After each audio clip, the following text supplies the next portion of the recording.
Hello everybody and welcome to another week of Super Short Boys Rapid Fire Friday nights. And what an epic show we're going to have for you tonight. Mothman's going to defend the championship. Samson Payne was #1 contender last week. And now he gets the chance to take that title live from Montreal. We got a jam-packed show tonight.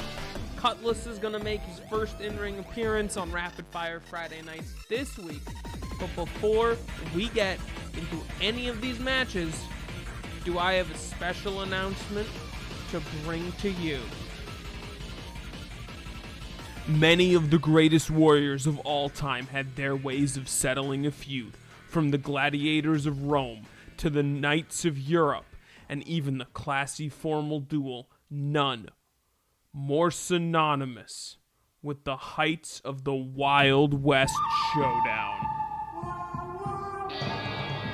That's why Super Short Boys is proud to announce our special event, High Noon. The superstars of Rapid Fire Friday nights get a chance to settle their differences like the legends of the West. Don't miss the opportunity to witness the good, the bad, and the ugly of Super Short Boys. It won't cost you a fistful of dollars because we are streaming live on YouTube April 20th at 7 p.m. EST for free. Grab your tombstones, hop on your blazing saddles because our superstars are bringing true grit to the arena. The showdowns take place at high noon. Oh my God. That's incredible. We're having High Noon show coming up later this month. This week, next week, High Noon. We're also going to be discussing about some of the future of Super Short Boys. I'm going to post like a quit longer after this video goes live. I'm going to post a quit longer detailing the future, how we're doing these special events in the future. It's not coming to an end, but yeah, it's more just some clarity from me to you, the viewer. I am your host. I believe I forgot to say that. I am your host, A.LIVE, and I'm going to be bringing you right now the world title match. Mothman and Samson Payne are going at it this week now. First off, and it's incredible, Samson Payne has come on the journey to achieve a title fight, beating B-Punch in his #1 contenders match last week, deciding not to save the chance for the title match at High Noon, and instead he's going for it now. Because if anyone's ready to throw down at a moment's notice, it's this man, Samson Payne. Let me tell you the thing with Samson Payne. Potentially the toughest dude on the roster. I would argue for him being the toughest dude, but I believe you could make the argument for several other very capable competitors as well. But Samson Payne has constantly been proving himself throughout Rapid Fire Friday nights, and this is going to be his opportunity to become the face of Super Short Boys if he can take that Super Short Championship away from Mothman. Samson Payne, of course, notable for his strength and his love of the fight. Samson Payne is what would be considered the favorite to win this match. Just off of the numbers, bigger and stronger than Mothman is, but Mothman is a tricky dude.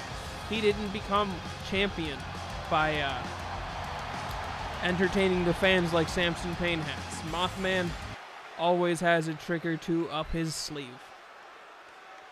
And I think it'll be it's not right to underestimate Mothman here, despite him clearly coming in at a disadvantage in this fight. Mothman, of course, a bit overshadowed last week, but nonetheless, he is our world champion. Mothman was at ringside for the Hellions match last week. Before that got interrupted by the ghost of Captain Cutlass assaulting Delaware backstage. And we here at Super Short Boys are still wishing the best of recovery to Roland Delaware, as he is suspected to be out for 3 weeks and will be missing the high noon special event on the 20th. But enough about Delaware. We have Mothman. Is he going to be able to roll into high noon as the Super Short champion?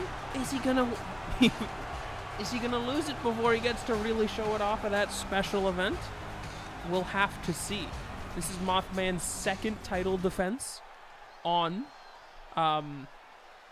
Rapid Fire Friday night, defeating Whiskey Sour on the first week in order to retain his title. But is he going to be able to defeat Samson Payne, a completely different competitor than Whiskey Sour? Whiskey was more on the technical side, trying to get Mothman to tap out to the Tequila Sunrise, while Samson Payne is going to throw you down to the ground as Mothman gives that death stare across the ring, showing he is unfazed by the challenger, Samson Payne. And as we get into this match, you gotta remember, these competitors have to give it their all. This could be Samson Payne's one and only opportunity at that title. Many have attempted. Even less have succeeded. Mothman being one of the few who succeeded in actually holding on to the title. And I believe, I'd have to do the math on it, I think Mothman may have held the title longer than Delaware at this point, and could be, in fact, the longest reigning Super Short champion. I will have to double check the math on that as Samson Payne demonstrates his strength, hoisting Mothman up, but a quick reversal, going for that quick pinfall. Is the champion out already? A 2 count, almost did it. Mothman being a sneaky SOB there, ruthlessly biting the hand of Samson Payne. Mothman up to the second rope, elbow drop on to the challenger as he stumbles a bit after, falling into the strong skull there of Samson Payne. Mothman is looking in control early on. Samson Payne, though, using his strength, just hoisting Mothman up in the air. Just going to hold him there for a bit. All the blood rushing to the head of Mothman before he comes crashing down on the mat below. And that's the strength of Samson Payne. It's going to be hard to do anything. Samson Payne here, running power slam to the champion. As he's locked in a submission hold. I believe that's the Anaconda Vice. I'm not 100% on that one, but he's looking to get Mothman to tap. Mothman refusing to give up. It's going to take a lot more than that to get the champion to tap out. He survived how many Tequila Sunrise? You got to do better than that to have him tap out. As Whiskey is thrown to the outside of the ring on the apron, then drop kicked to the ground below. As our champion is approaching the prey. Samson Payne is the big man of this fight. And he's really showing why Mothman is not to be trifled with. Despite his size disadvantage, Mothman tends to pull out surprising underdog victories constantly, with wins over Roland Delaware in the past. Not to be taken lightly, and they're exchanging blows. Outside, Mothman constantly reversing what Samson Payne goes, but he's taking some big hits. That running power slam and that big suplex. Really gotta take a lot out of Mothman, even as the underdog here. The thing is, Mothman can land as many strikes, but a couple of those slams by Samson Payne, a ride or two on the Payne train, I don't know if Mothman will be able to. He's got to not only dish out so much damage to take out Samson Payne, but he's also got to not take that much either. As Samson Payne hoists Mothman up once again, letting that blood rush to his brain. Gonna get a bit lightheaded and drop down to the ground. Nice stalling suplex by Samson Payne. That's the Hellions music. Were the Hellions here? What? Samson Payne is ready for them. That's skullduggery! With the chair! The ref sees skullduggery, but he didn't see the chair shot. Samson Payne's down. Can we get a replay of that? Samson Payne distracted by the music on the entrance ramp, but getting assaulted from behind by the Hellions. Specifically skullduggery, as Mothman climbs to the top rope for the cryptid kill stomp. Deciding that ain't it. He's gonna teach Samson Payne a lesson. Going to target that arm. Mothman's not done with Samson Payne, showing him you can't challenge me for my title. It's mine, and I'll do whatever it takes to keep it. Cheap shots included. That was such a brutal chair strike. He was teasing the arm breaker there instead of just going for that double knee stomp. Mothman. Just, despicable there. Another kill stomp to Samson Payne as he goes for the pin. Decides, no, I'm not finished with you yet. Biting the hand of Samson Payne. Before he goes for the Hell's Gate submission hold. After all that's taken, Samson Payne's got to tap out.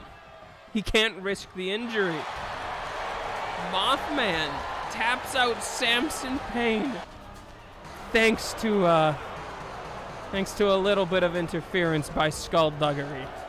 Mothman retains his world championship. Despicable, but smart. We're gonna have to look into that. That doesn't seem fair. Mothman keeps the title, but such underhanded means. I'm sure when Samson Payne gets backstage, he's got a few words with our the Super Short Boys commissioner. But all we can do right now is move on, like we're moving on to the next match. Ooh, good segue there, if I say so myself. And it's B-Punch coming out to the ring. B-Punch,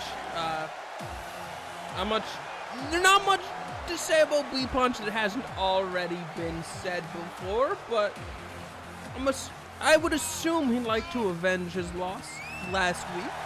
B-Punch has always been within the upper echelon of Super Short Boys competitors, but has never quite made it to the tippy top. We could see B-Punch maybe looking to redeem himself a bit.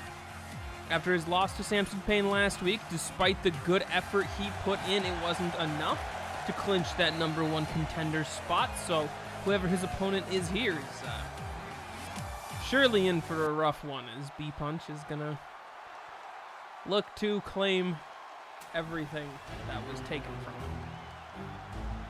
Fortunately for him, if we are talking about competitors to beat, this is one of them.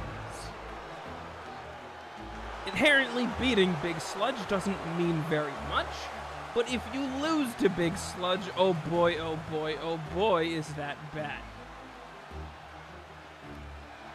Big Sludge is infamously known across the lands, across the 7 seas, even through heaven and hell. Big Sludge is known, the Zero-Win King.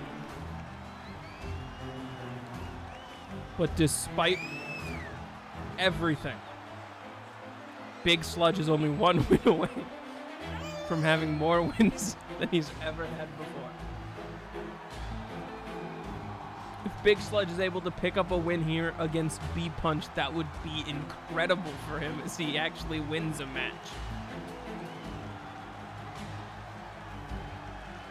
but he always tries. I will give him that. Big Sludge never loses due to a lack of effort. He always tries his best. Unfortunately, his best is Big Sludge.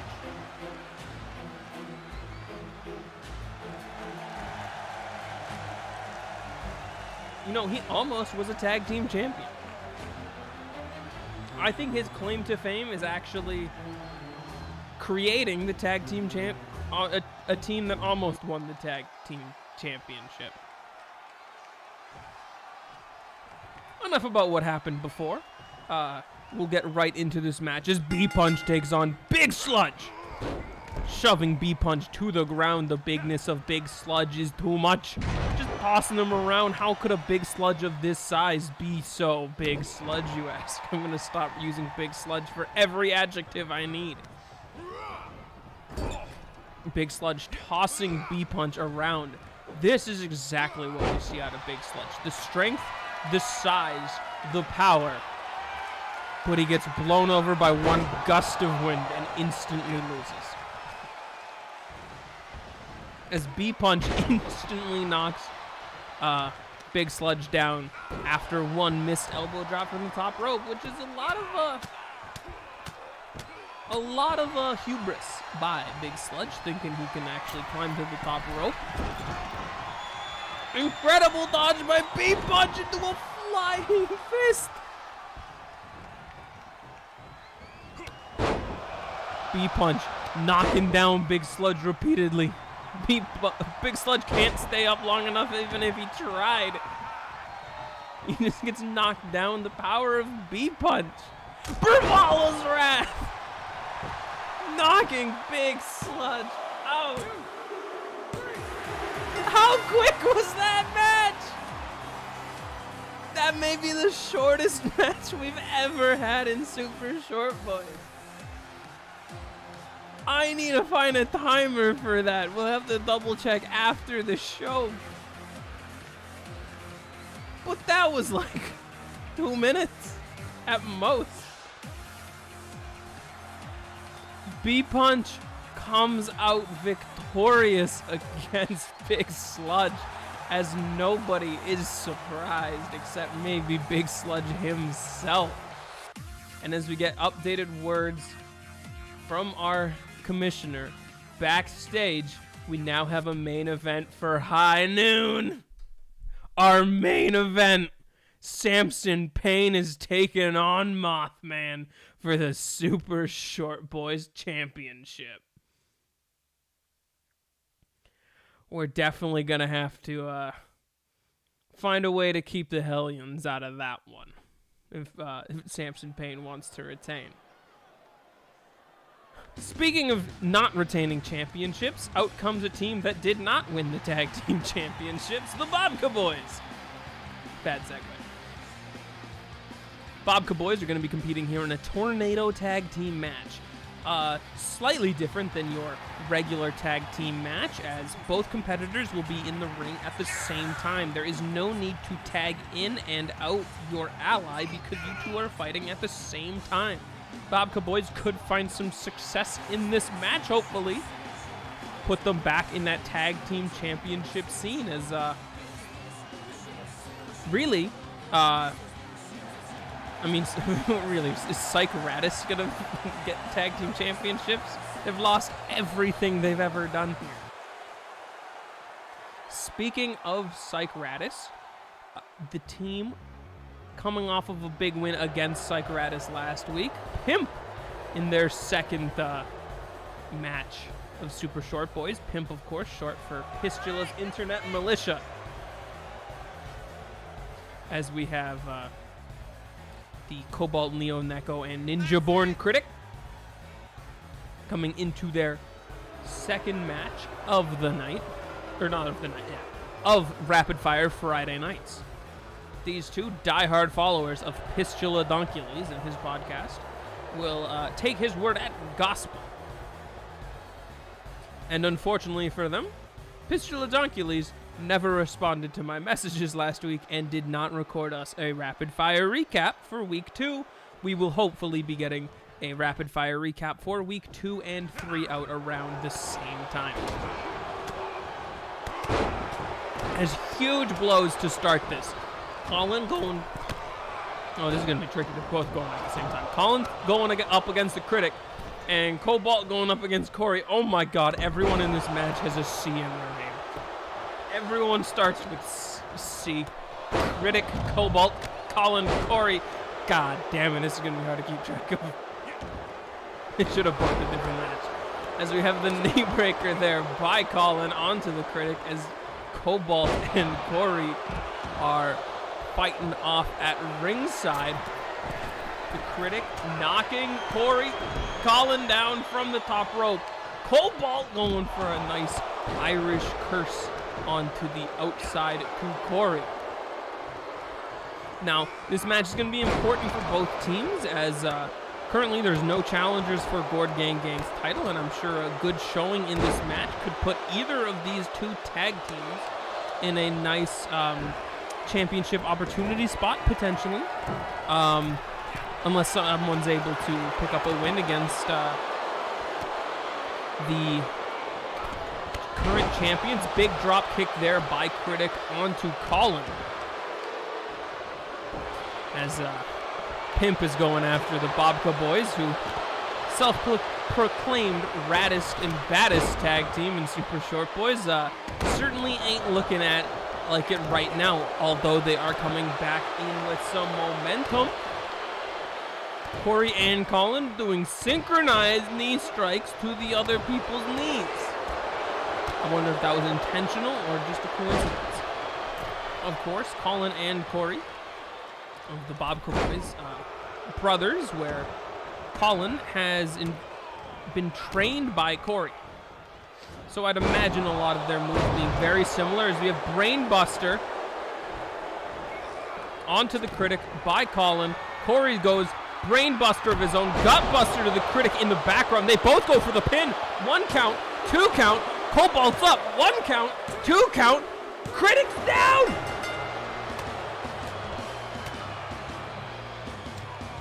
A little roughhousing there by Corey after the match, but guess keeping Cobalt down one way or another. That was an impressive victory. Here's the Gutbuster and the Brainbuster at the same time.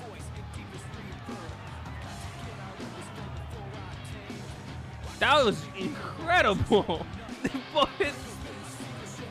Cobalt managing to get up though. Oh, I'm sure that's gotta cause some divisiveness between those two. That Gutbuster takes all the wind out of your lungs. It's real hard to breathe after that. Critic ain't getting up there. Big win for the Bobka Boys over Pimp. Could we see them enter the tag title scene again?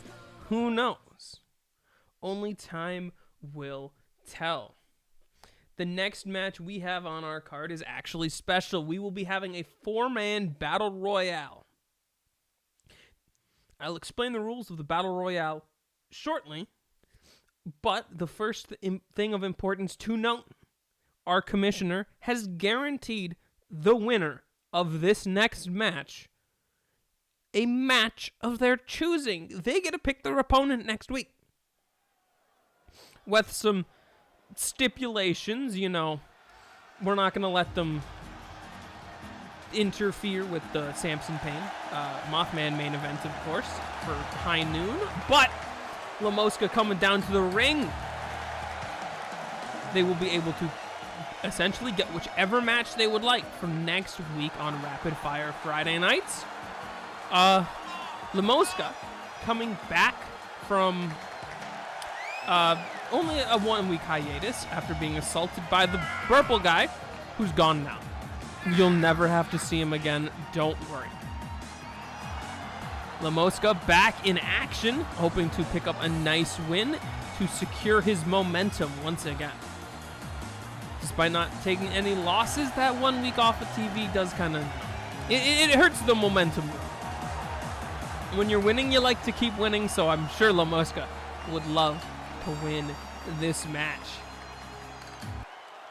as I'm sure everyone would. And if we're talking about favorites, this would be my favorite to win the match. Despite having a bit of a silly loss last week in the Elimination Tables match, Jorts Lumberjackson is in this Battle Royale.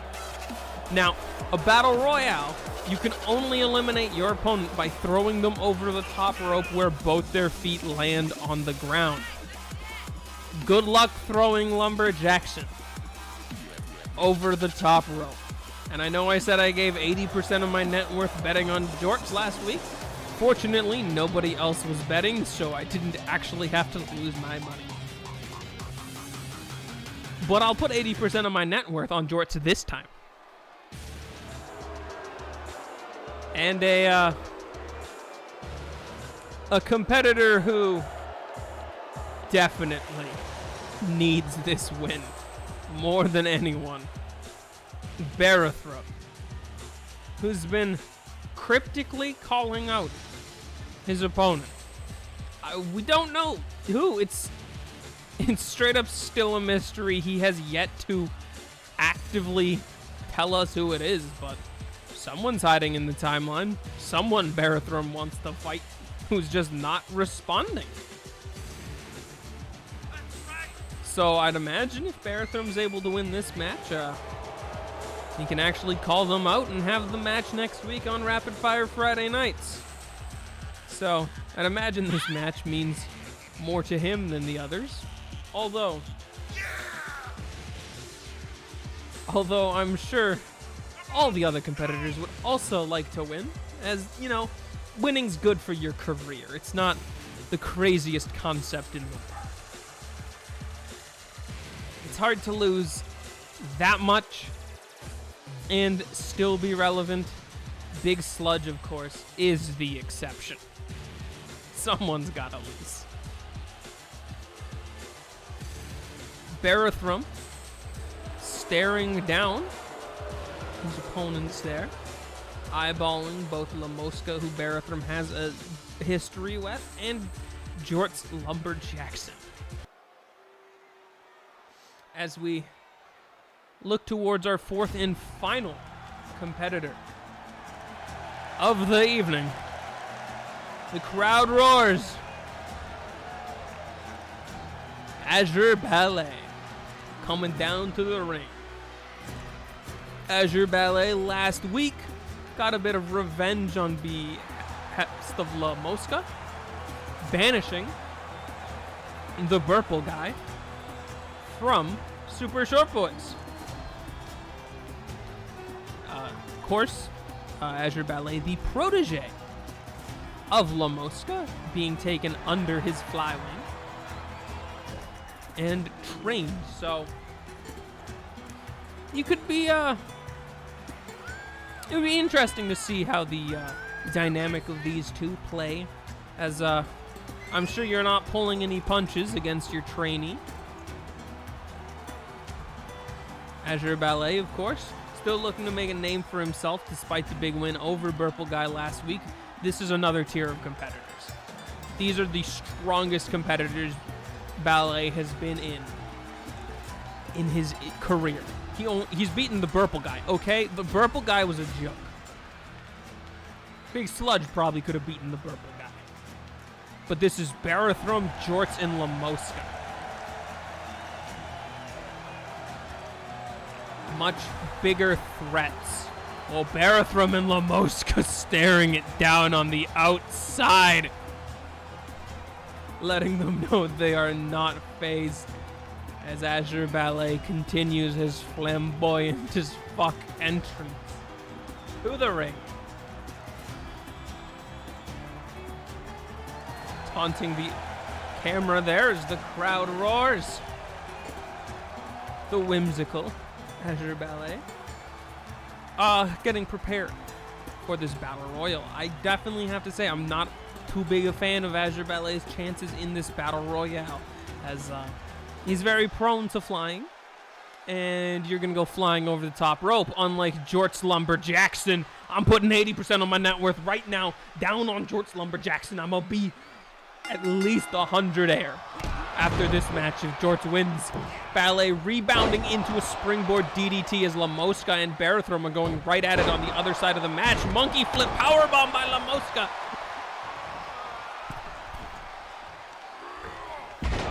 Ooh, bit overshot or undershot there. I'm not sure if he was targeting Barathrum or Lumberjackson there, but has given Jorts enough time to regain control as he's stomping the shit out of Azure Ballet there after a nice backbreaker. Lamosca's dumped over the top rope. He's not touched the floor yet. Barathrum's trying to kick him to elimination, but Lamosca manages to stay in the match. Lumberjackson with a big back suplex kicking up into that leg drop onto Azure Ballet. Barathrum throwing punches with Lamosca in the corner. Azure Ballet just thrown mercilessly into the corner by the much stronger Jorts Lumberjackson. Big DDT by Lamosca. Azure Ballet's already been eliminated by the monster of Jorts Lumberjackson. The power of this man. 80% of my net worth coming right back. Lamosca arm drag, knocking the big man to the ground. Huge forearm by the bug to the lumberjack. Barathrum taking a bit of time to rest up and taunt in the corner, playing to the crowd. As it seems like they both know Jorts Lumberjackson is the biggest threat in this match. That's who they gotta focus. Barathrum and Lamosca may be able to eliminate each other, but you may need the power of both of them to eliminate Lumberjackson. Jorts Lumberjackson picks Lamosca up into the bear hug. Now, the bear hug, as deadly as it could be, you can't win by tapping out. You need to throw him over the top rope. You cannot win via submission. Big spine buster by Jorts as Barathrum's going after Lumberjackson again. Electric chair onto Barathrum. Spine rattling electric chair by Jorts. Going for the elimination onto Barathrum. Quick reversal with that back elbow. Twisting the arm of Jorts Lumberjackson. Moving in between him and Lamosca with the arm drag. As Lamosca is now getting some offense in. Going after Barathrum. Their Russian leg sweep there onto Barathrum. They still have to eliminate him. As Lamosca is twisting the arm himself. Now he's showing Barathrum how to do that arm drag. Jorts and Lamosca throwing fists and legs at each other in the middle of the ring. Huge neck breaker by Lamosca. As Lumberjackson's taken down, he's rolling there. He has not gone over the top rope. He cannot be eliminated here. Eat the feet comes out by Barathrum. Just cracking the jaw there of Lamosca. Big Northern Light suplex there by Barathrum, unfortunately. Even though with the nice bridge, you can't go for pinfalls in this match. You gotta throw them over the top rope. That's how you eliminate them. As Barathrum is hoisting Lamosca over the top rope. Jorts is helping out. Lamosca's got two people eliminating him, and Lamosca's gotta go. It's down to Jorts and Barathrum. The Nether Strike! The Nether Strike comes out by Barathrum. Jorts. Oh, we got to get a replay of that one. As Jorts takes a massive Nether Strike. Jorts in the corner right now. Barathrum attempting to eliminate the big man after that Nether Strike. Jorts barely holding on. Belly to belly. Not quite over the top rope, but there's the big belly to belly suplex by Jorts Lumberjackson. Huge gut punch as he's got to throw Barathrum over the top rope. Backbreaker. Pounding Barathrum on the ground. The size, the force behind those punches by Jorts Lumberjackson. Just throwing Barathrum around mercilessly now.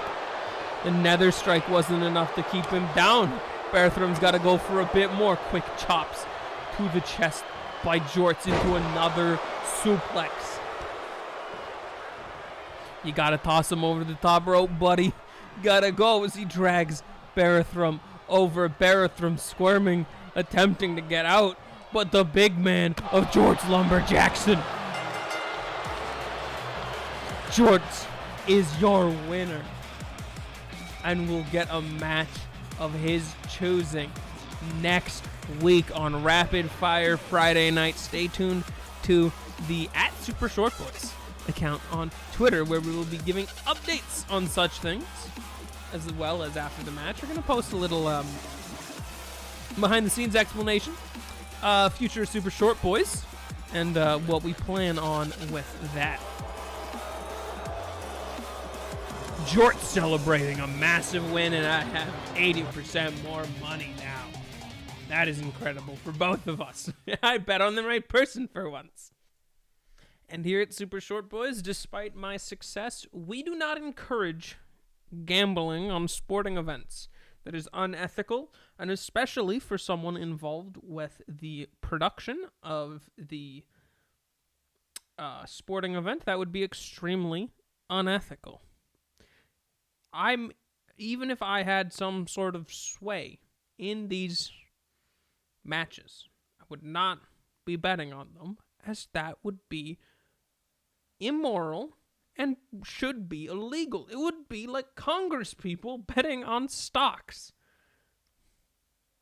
Anyway, moving off of the political take there, we will be hopping into our next match of the night. On paper, this one may seem like a bit of a weird one and coming out of nowhere, but this one comes directly from Twitter earlier this week, as we saw a very beloved figure, Gravekeeper's Cookie, kinda not get the best response from Gord Gang Gang after tweeting out a picture of the Veggie Tales, claiming that it's Gord Gang Gang, and now, behest of the heads backstage, Gord Gang Gang, a member of Gord Gang Gang, will be fighting Gravekeeper's Cookie this week. As we have Gravekeeper's Cookie, just a little guy. Look how happy he is to be here. After a disappointing match last week, losing to Barathrum, Gravekeeper's Cookie is definitely going to be looking for a victory last week, especially, or not last, yeah. He's looking for a victory this week. Sorry about stumbling over my words. This recording is currently like 39 minutes, and I'm not starting over. So, Cookie is going to be looking for a win this week, especially after the kind of disrespectful messages we're getting from Gord Gang Gang on Twitter towards him. And you're definitely going to look at Gord Gang Gang to keep their name out his mouth. As our new tag team champions, where Lissa Trui is going to step in for solo competition this week. Kind of ironic that our tag team champions are immediately going into a singles match, but that's what Cookie's gotten himself into. Having to taste some pumpkin pie this week. Is harsh words exchanged on Twitter between these two, and it's considered the interesting thing to do, to put these two in instead of, maybe give them a tag team opponent that they could be fighting. I don't know. Whatever. Lissa Trui stepping in the ring. Lissa Trui, first member of Gord Gang Gang in Super Short Boys, I believe, since the Rumble he's been here. I would also like to thank a very special thank you to our first sponsor for Super Short Boys. This match is brought to you by LearnAboutFlamingos.com, the premier site for all your flamingo information. Make sure to visit them and use the promo code Super Short Boys for 20% more flamingo information. As Cookie massively tossing Lissa Trui to the ground there, using his strength to his advantage. You see, Cookie, he may be a small guy. He may seem just like a little boy. But in reality, Gravekeeper's Cookie is maybe one of the strongest competitors on the show. Big splash by Citrui. Citrui has a lot of in-ring experience for Super Short Boys. Not the most on the roster, but definitely more than Cookie. Definitely more than most. As another splash there by Citrui, climbing to the top rope yet again, going for another top rope maneuver. Elbow drop gets dodged by Cookie. Rolls out of the way, kick to the chest by Citrui, beating up poor Gravekeeper's Cookie. Stop it, man. It was just a tweet. He didn't mean no disrespect. Leave him alone. No. Why we gotta bully him, man? He's just a little dude. Citrui throwing him right back in the corner, face planted into the ground. It's not as epic as he usually goes. Not the epic face planter as Citrui climbs to the top rope yet again. Massive splash going for the pin onto Cookie. 1 count, 2 count, almost a 3 count. Gravekeeper's Cookie barely able to kick out of that. I'm sorry, Cookie. Twisting DDT by Citrui, going for a pin there again. Rope broken by Cookie. You are not allowed to pin your opponent if they can grab the ropes. You gotta instantly break whatever hold is going on, including a pinfall. And Citrui mercilessly beating Gravekeeper's Cookie here. Leg sweep by Cookie. Looking to gain some momentum again. Quickly, he kicked in the stomach, only to dodge the punch. Electric chair! Electric chair drop by Gravekeeper's Cookie. Just grabbing Citrui by his anime hair, smacking him to the ground. Massive forearm, clenching the neck. Cookie's gaining some momentum. He's got a submission locked in, wrenching the neck backwards of Citrui.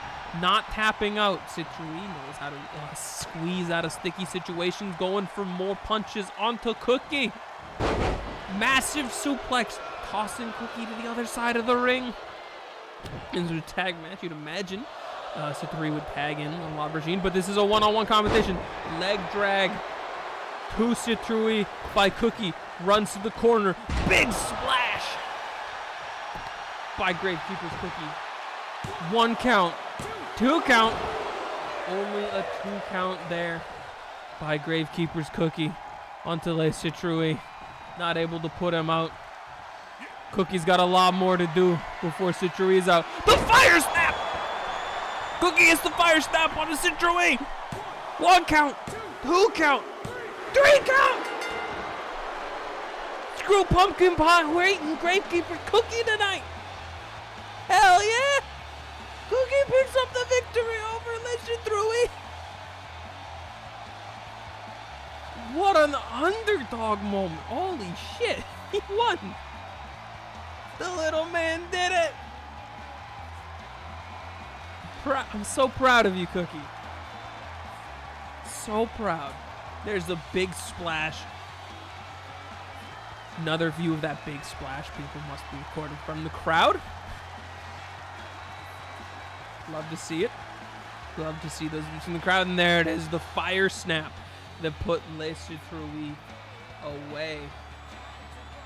Cookie seems like he's in a bit of disbelief, showing everyone he's not meant to, he's not one to be roughed with. He is a strong little boy, and you will respect him. Way to go, Cookie. You did it. All the fans at home are cheering for you. What a match. Holy. I really thought Citrui had it. He was just so dominant throughout the entire early part of the match, only to just get destroyed later with that fire snap. And another big thank you to learnaboutflamingos.com for sponsoring that wonderful match. And if you would like to sponsor an episode of Super Short Boys, please DM us on Twitter. We're taking sponsors gladly. As our next match we go into has some not as happy implications as the previous one. See, last week, Captain Cutlass mercilessly assaulted Roland Delaware backstage. assaulting him in the parking lot during another match. This week, he's been called out by a friend of Delaware, Rasmus, who is seeking justice on behalf of his injured friend. Reports still put Delaware's injury at a 3-week recovery time. This is going to be Captain Cutlass's first match on Rapid Fire Friday nights, as we hope that Rasmus ends up okay. These two have a history together, not which have resulted well for Rasmus in the past. And as he makes his way to the ring right now, Captain Cutlass, an absolute monster of an individual. Ruthless, probably bloodthirsty if ghosts even need to drink, but the ghost pirate, Captain Cutlass, is making his way to the ring for the first time on Rapid Fire Friday nights. Previously on Super Short Boys, Cutlass was in a blood feud with Rasmus that may or may not have ended in the death of Rasmus, depending on which version of the timeline you take as canon. There's a lot of ifs, ands, or buts with Super Short Boys previously. One thing's for certain, though, Cutlass is a monster, and it takes an insane person to not just fight Cutlass, but to willingly fight Captain Cutlass. And if we're talking about insane people, especially insane people on the Super Short Boys roster, none come to mind more than the dirty rat, Rasmus. I think that's what the psych means in Psychratus. Psychotic. Because why in the world would Rasmus want to fight Cutlass again? See, Rasmus, part of the tag team Psychratus, coming out to the ring on his own. No Das Nutrat here at ringside. Rasmus wants to do this himself.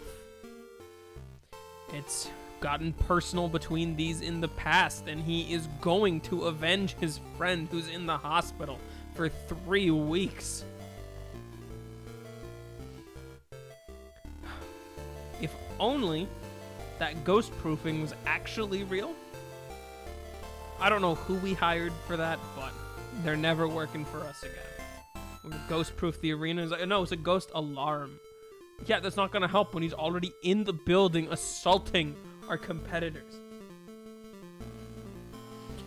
Fortunately for Cutlass, the representative of Captain Cutlass, Arnold Patrick, is a very wealthy individual. That's why Cutlass can stay in Super Short Boys, because he makes the investors a lot of money. Speaking of investors that make a lot of money, not the Salmon, who has nothing to do with this match. It was Rasmus getting in, taunting Cutler, telling him get in the ring. Rasmus is ready. Captain Cutlass is ready. Rasmus taking on Captain Cutlass. Huge punch there by Rasmus, getting pushed around by Cutlass. The strength of Cutlass there, just ripping the grip apart of Rasmus.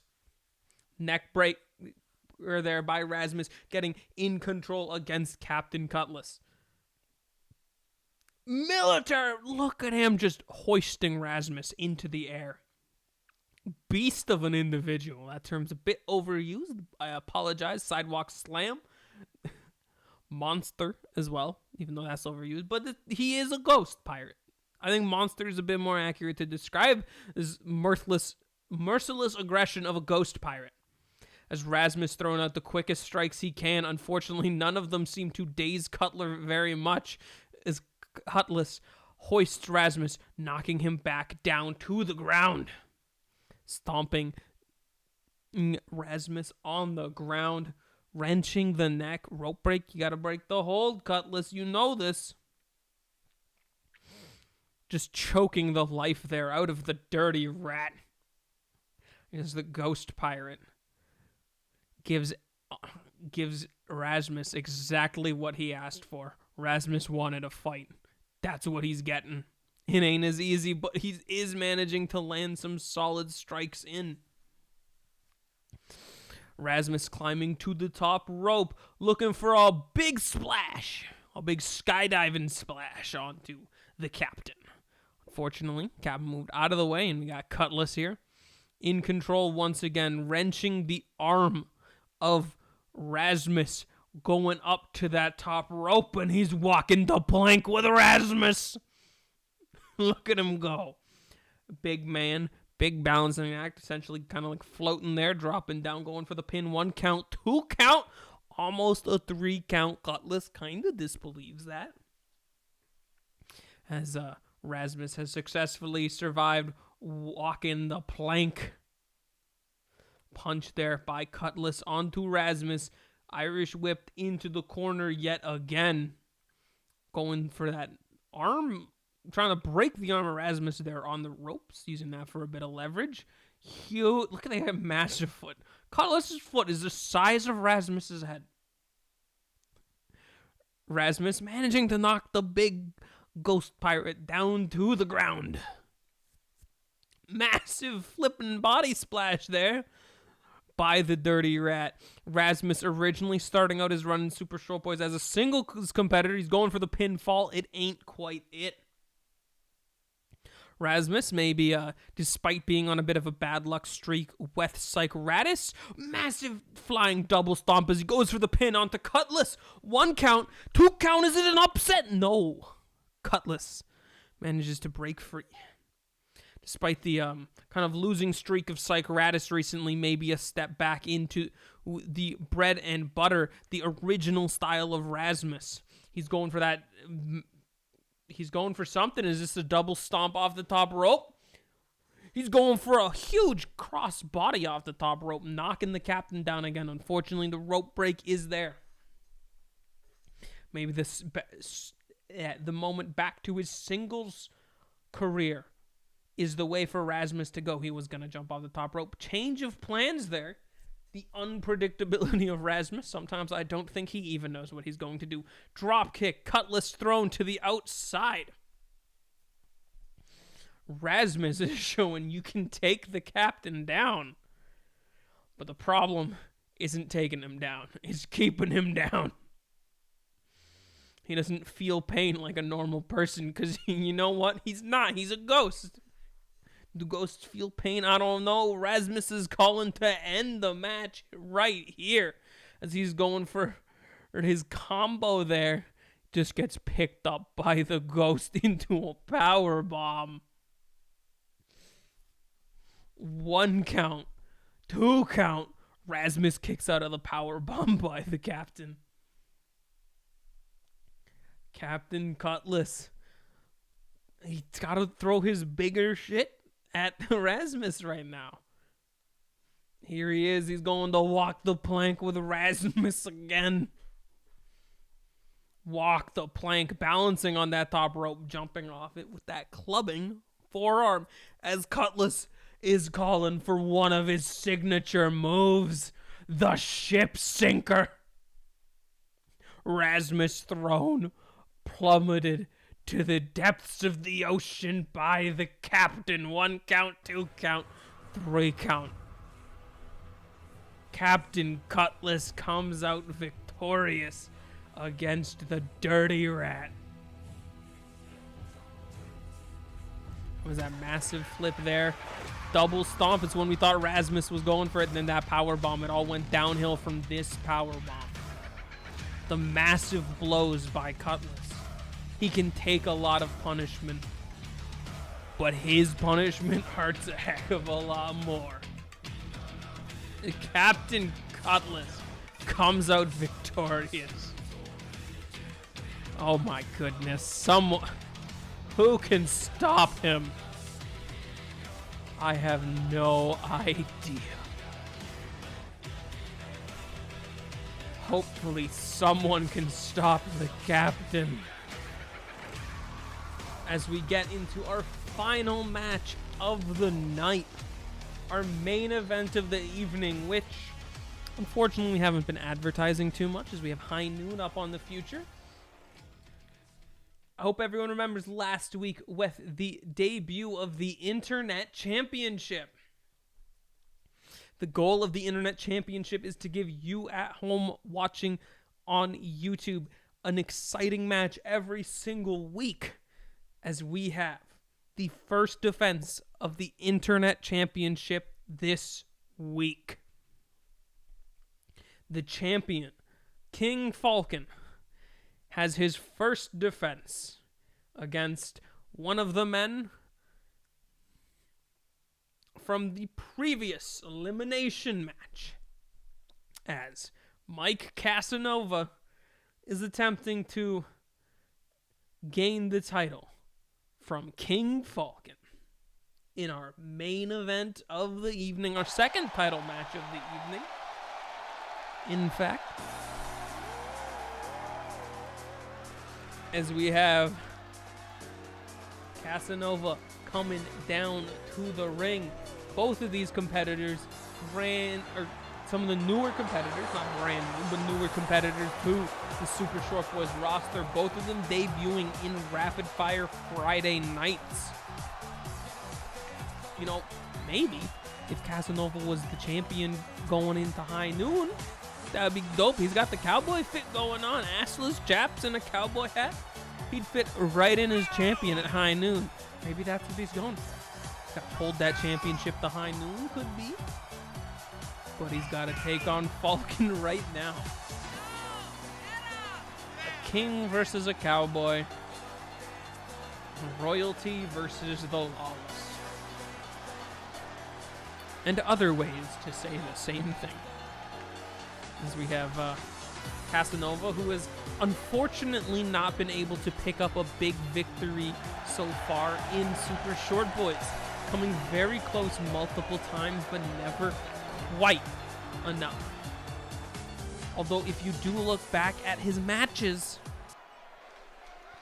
he has put on impressive performances against all of his competitors.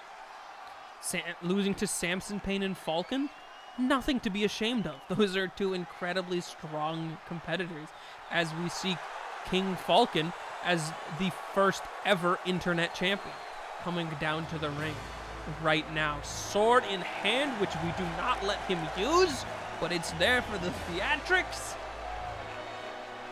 As King Falcon, the first internet champion, sets up to defend for the first week. This is defended every week, so even if Falcon takes down Casanova this week, he's just got another challenger waiting right on the line. The internet champion, King Falcon, defeating Lumberjackson, Casanova, and Delaware last week to gain that championship. And if you gotta ask me who the favorite going into this match is, I gotta say is King Falcon. He's got the wins in the past to justify being the favorite in this one. Casanova, he's got to be looking for that big victory now. Although if you do look at the history of Casanova matches, he's yet to compete one-on-one. This is actually both of their times competing one-on-one in Super Short Boys. Casanova's been able to hit the Heart Piercer several times. He even hit the Heart Piercer on Falcon during the Elimination Tables match, but let me tell you something. The Heart Piercer doesn't put people through tables. What can the Heart Piercer keep down our champion?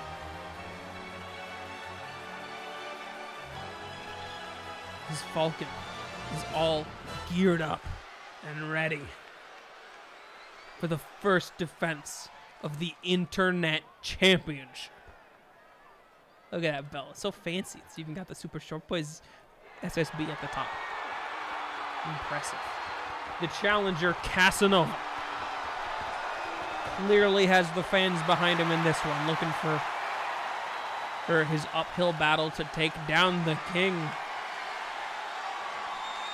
As the King waits for the match to begin. The champion. Also clearly a crowd favorite. Both of these competitors seem to have the backing of the crowd. And as Lady Gaga once said, to kill the king upon his throne, I dance, dance, dance with my hands, hands, hands above my head, head, head. I don't know how that information is going to be helping Casanova, but I'm sure it's ringing through his heart. As our main event begins, Falcon and Casanova. Huge suplex there by Falcon to Casanova to kick things off. Falcon, the stronger of these two, slightly taller. He's got the size advantage. He uses his strength constantly. We have a wheelbarrow face breaker there on the Casanova. He's getting hoisted around by Falcon, who locks in the Boston Crab. The Boston Crab on a Casanova. Is he gonna tap? Not this easily. Gotta put a lot more effort in there to take down Casanova.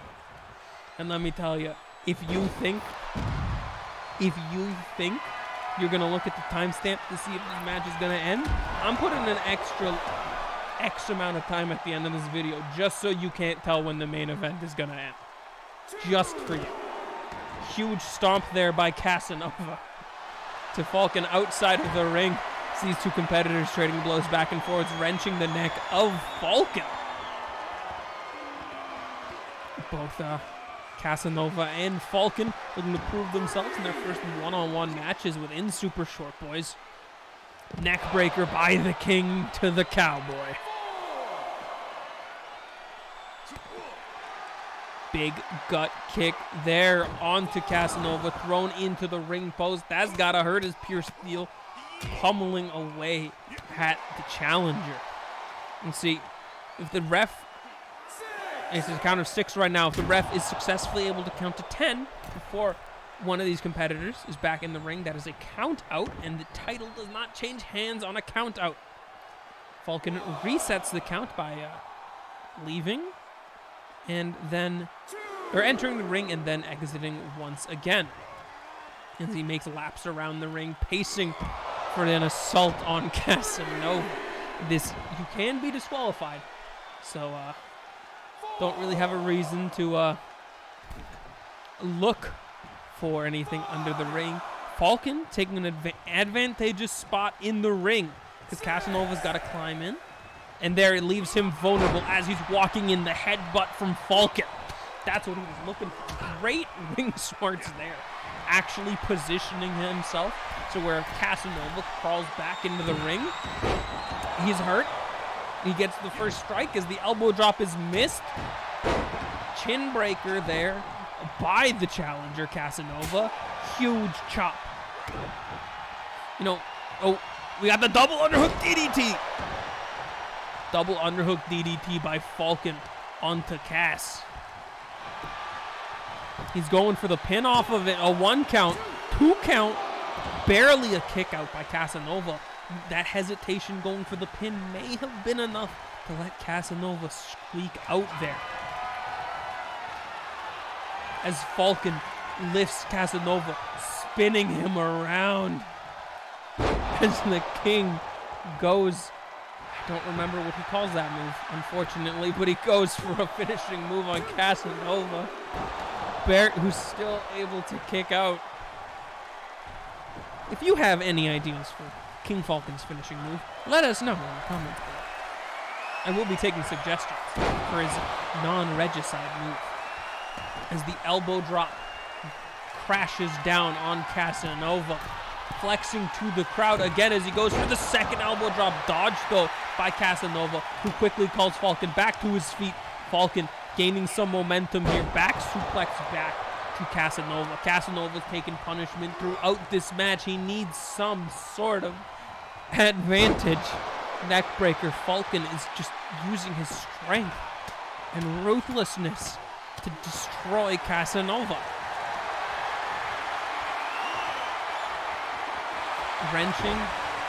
Attempting to wrench the neck there. Unfortunately, he cannot get in one of those holes with the rope there. It was a rope break moment. As Falcon continues the brutality towards Casanova. Looks like Falcon may have been going for regicide there. Russian leg sweep by the Cowboy onto the King. Falcon lifts up, flying forearm, back to the feet, goes for the pin. 1 count, 2 count, Cas almost does it. It only takes one well-striked shot to the opponent. Heart piercer, beautiful example. It's not the flashiest maneuver. Kick to the stomach, heart piercer. Huge strike to the heart of the opponent. 1 count, 2 count, 3 count. Casanova's your new internet champion. Mike Casanova, the Cowboy, has done it. Your winner. And new internet champion. Casanova. Dethroning the King. Clearly Falcon holding some resentment in with that. Clearly not happy with the outcome of that match, but why would you? You lost your title. Sorry to hear that. Well, what I'm not sorry about is all of you for tuning in to this week's episode of Rapid Fire Friday Nights. We're hitting a nice time spot this week, around 110, 115. I dig this time. Last week was pretty long, but this was more of the time frame I'm hoping for with future episodes. Thank you everyone for coming out, and remember to tune in live April 20th on this channel for High Noon. And thanks everyone for coming out again. I'm gonna leave this running for another couple minutes, give you some extra time at the end, just so it's a surprise. It's a surprise. Thanks everyone for coming out. Peace out everyone, and I've been your host,